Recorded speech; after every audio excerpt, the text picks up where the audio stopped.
Isa ka rin ba sa mga gumawa nito or isa ka rin sa mga teacher na nagpapagawa nito? Pag-usapan natin 'yan.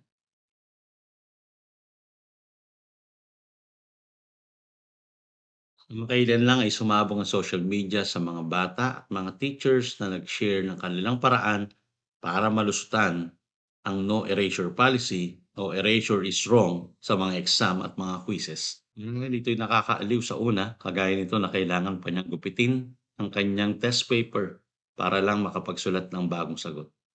Ang isa namang ito ay kailangan niyang i-redesign ang letter at gawing flower at sabihin ito ay flower at hindi letter. But in a more serious sense, dapat ba talaga natin itong pinapagawa bilang mga guro?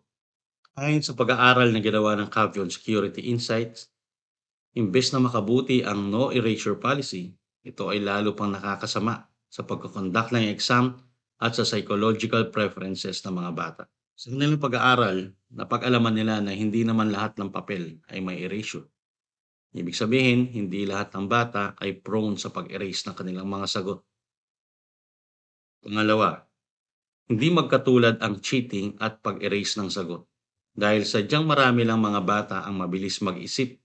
Bilang mga guro, hindi dapat natin to agad-agad na ini-interpret bilang pag-tamper o napag-alaman din nila ng pag-iiba ng sagot ay common lamang sa mga mag-aaral dahil sila ay nasa stage pa ng kanilang mga murang decision making. In case of the Philippines, wala namang pag-aaral ang magsasabi na ang pagpalit ng sagot ay nangangahulugang nagchi-cheat na ang bata. Kahit sa Amerika pa ginawa ang pag-aaral nito, napag-alaman din nila na ang isang single data ay hindi makakapagsabi ng buong istorya.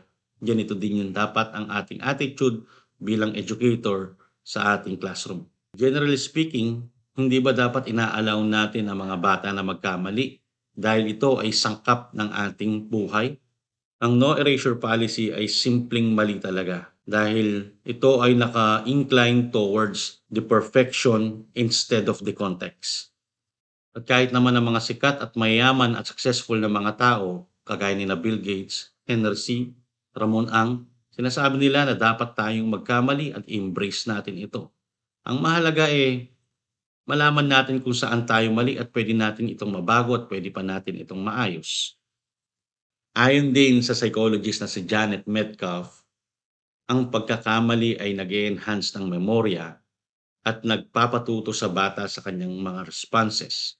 Dapat din ang mga guro ay mag-facilitate ng active learning para ma-direct ang atensyon ng bata doon sa kanyang maling nagawa. And lastly, i-allow naman natin na magkamali ang bata dahil ito ay sangkap sa buhay. Kung puro tama ang mga bata, hindi ka na magtuturo. Yun lang, chillax.